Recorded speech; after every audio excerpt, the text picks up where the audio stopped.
अच्छा, क्या लगता है कि विवेक पटेल को इंसाफ मिल गया यहाँ पे? बिल्कुल नहीं, बिल्कुल नहीं, बिल्कुल नहीं, बिल्कुल नहीं, बिल्कुल भी नहीं। तो और इंसाफ दिलाने वाला कौन विवेक है? पटेल यहाँ पे बोलते हुए नजर आ रहे हैं सामने से कि मुझे अब कुछ नहीं चाहिए, जो भी था सब कुछ वो अब सारी चीज। बेचारा वो एक पुरुष है, पुरुष को अब 5-6 महिला घेर लेगी और फिर उसको दबाव डालेगी, और वो ऐसी महिला जो खुद करप्ट है और उसको बोलने का पूरा तरीका पता है, तो वो क्या करेगा? वो तो अंत में फ्रस्ट्रेट होके, मेंटली टॉर्चर्ड होके वो तो यही बोलेगा ना।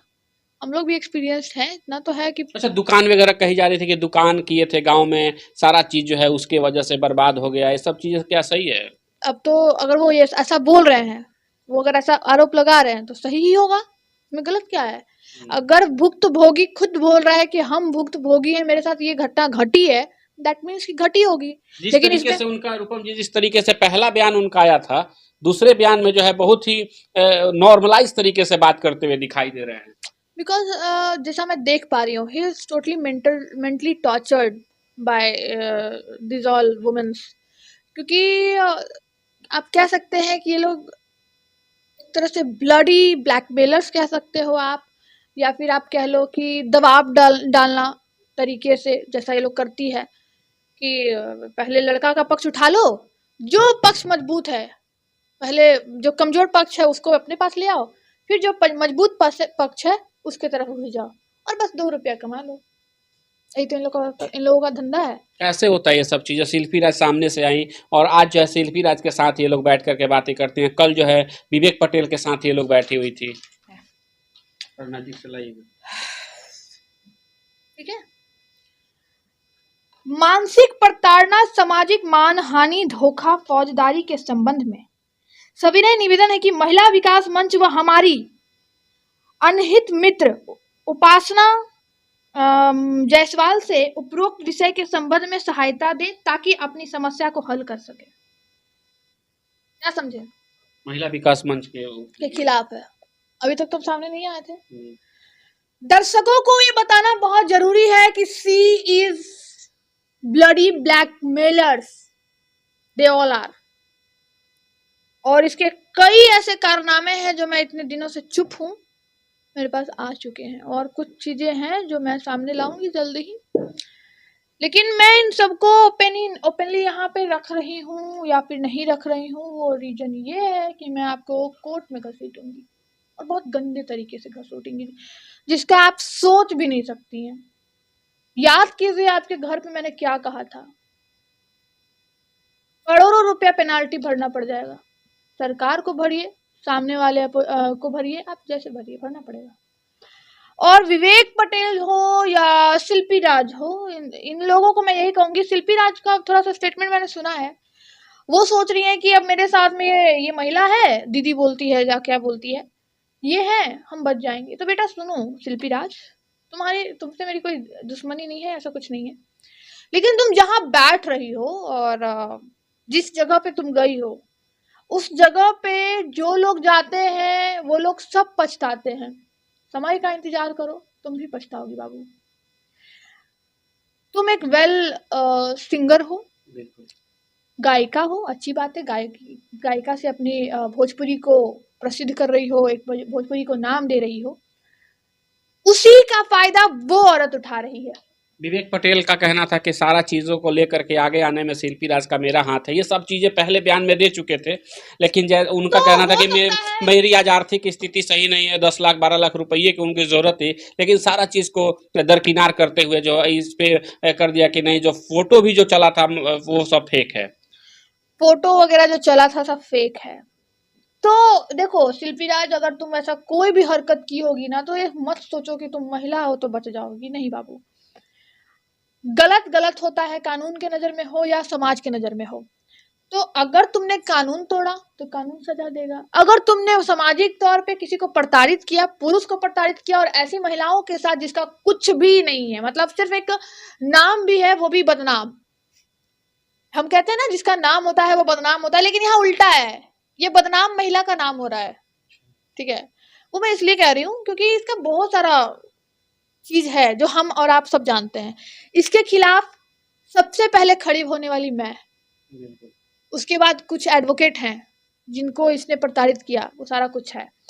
तो ये जो आवेदन आया है, ये पता है किसका आवेदन है? जिससे इन लोगों ने कई हजार रुपए ठगा, उसको मेंटली टॉर्चर्ड किया, उसको, वो इसके पास गया था मदद के लिए, अच्छा रूपम जी, और इतना वो खुल के आप फॉरेनर बोलती है। हैं, आपके ऊपर हमला भी हो जाता है, इन सब चीजों से फिर डर नहीं लगता है कि आगे चल के कुछ और हो जाए? भगवान भोलेनाथ का हाथ है भाई। दुनिया सोच रही है रूपम ने थप्पड़ मारा और ये बोलती है जज साहब पिटा गई। पहले पढ़ लो कानून, तो पढ़ लिया होता कि मैंने कब क्या बोला है। मैंने एक स्टेटमेंट कौन लिखा बोला था। है कि जज साहब पिटा के? वही 420। क्या प्रमाण है आपके पास? सुनाए, सुनेंगे क्या? जस्ट एकदम छोटा सा क्लिप सब है। लोग सुनेंगे अगर ऐसा है तो। बिल्कुल बिल्कुल, सबको सुनाइए, सबको सुनाइए कि ये कैसी महिला है, वो सबको पता चलना चाहिए कि एक लड़की इन लोगों के ऊपर भारी पड़ गई। जब मेरे ऊपर हमला हुआ तो विकास राज लोगों के साथ ऑफिस में मीटिंग हुआ है। जितने भी लोग हैं मीटिंग करते हैं और रूपम के खिलाफ साजिश करते हैं, ठीक है। बस उसमें एक नाम है जिसका मैं जिस पे मैं एलिगेशन लगाई हूँ, पुराने केसेस में या नए केसेस में, बस एक नाम है जो सामने नहीं आया कि हाँ, खुशबू रॉय सामने नहीं है अभी, तो ये अच्छी बात है। मैं ये कहूंगी कि इन लोगों को तरीके से काम करना चाहिए। अबर खुशबू रॉय का नाम नहीं आया है, ये मैं खुश हूँ कि चलो पहली बार ऐसा हुआ कि कहीं जो खुशबू रॉय है वो दूर है।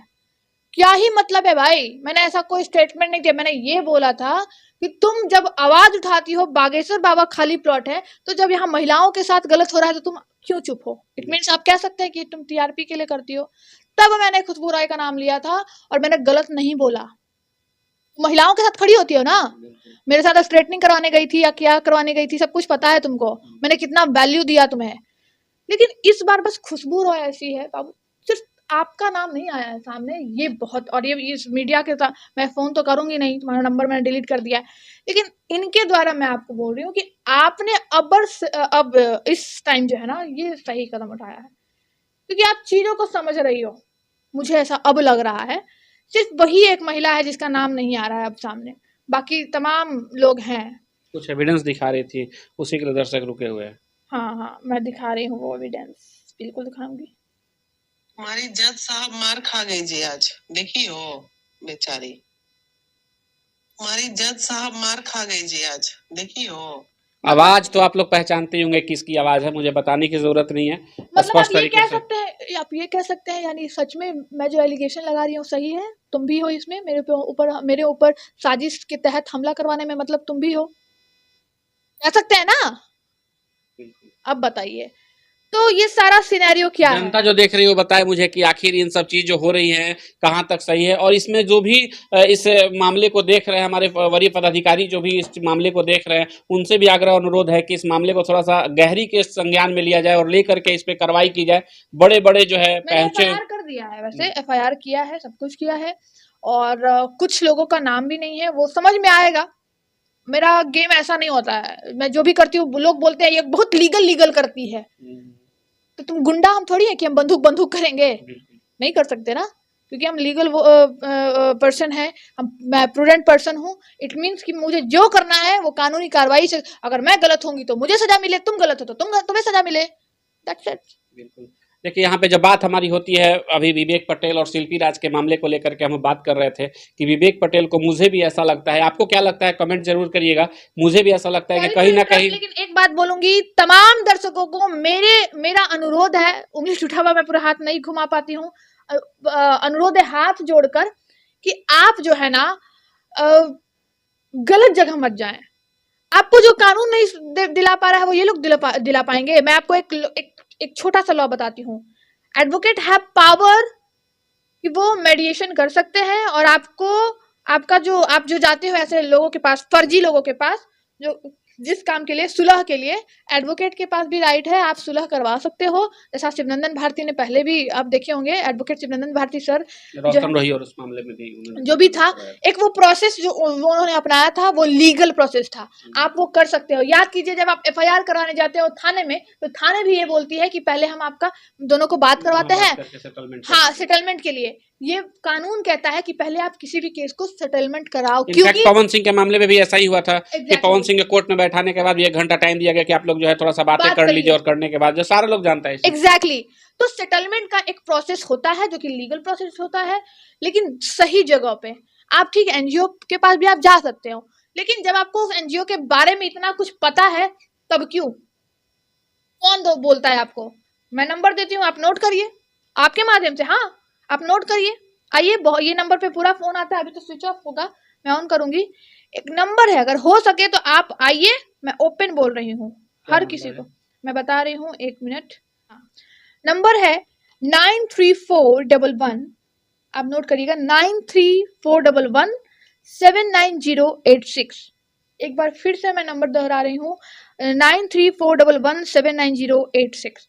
इस नंबर पे आप कॉल करिए, और जिसके पास भी आप कहिएगा, पटना में जो भी एडवोकेट है, जो भी मतलब जो भी, उनसे कंसल्ट होगी आपकी, और जो भी कानूनी प्रक्रिया होती है, या आउट ऑफ कोर्ट सेटलमेंट भी कहते हैं, जो आप कानूनी प्रक्रिया में नहीं पढ़ना चाहते हो, आइए हमारे पास वो भी उपचार है कि आपको आउट ऑफ कोर्ट सेटलमेंट हम करवाएंगे। कानूनी प्रक्रिया में अगर आप नहीं फंसना चाहते हैं और चाहते हैं कि मेरा सॉल्यूशन हो जाए, आइए। विवेक पटेल को आना चाहिए आपके पास। बिल्कुल आना चाहिए। पहले तो मैं रोशन रूही और उन दोनों का केस आया ना, जब देखी कि वीना मानवी जो, मैं एकदम रिफ्यूज, मुझे नहीं करना है इसमें केस, इस केस में मुझे कुछ नहीं करना है, क्योंकि केस छीछी लेदर हो गया था। एक्चुअली विवेक पटेल और शिल्पी राज का भी केस जो है ये सब हो चुका है, लेकिन फिर भी मुझे लगता है कि नहीं, रिफ्यूज करने से अच्छा एक्सेप्ट करो और उसको सॉल्यूशन दो, ठीक है। अभी देखिए ना, उसके खिलाफ, इसके खिलाफ भी हम कार्रवाई करेंगे। ये जो है ना, इस आवेदन के खिलाफ भी हम कार्रवाई तो करेंगे। बस पूरा अभी हम नहीं दिखाएंगे, बस ये आप छुपा के बस इतना दिखा लो, ले लो, जिसमें आप देख लो, यहाँ पे नाम है वीना मानवी, राष्ट्रीय संरक्षक, महिला विकास मंच, रजिस्ट्रेशन नंबर वगैरह वगैरह सारा कुछ है ना, साइन भी है भाई। देखा आप लोगों ने क्या कुछ सामने से निकल के आता है जब बात करने लगता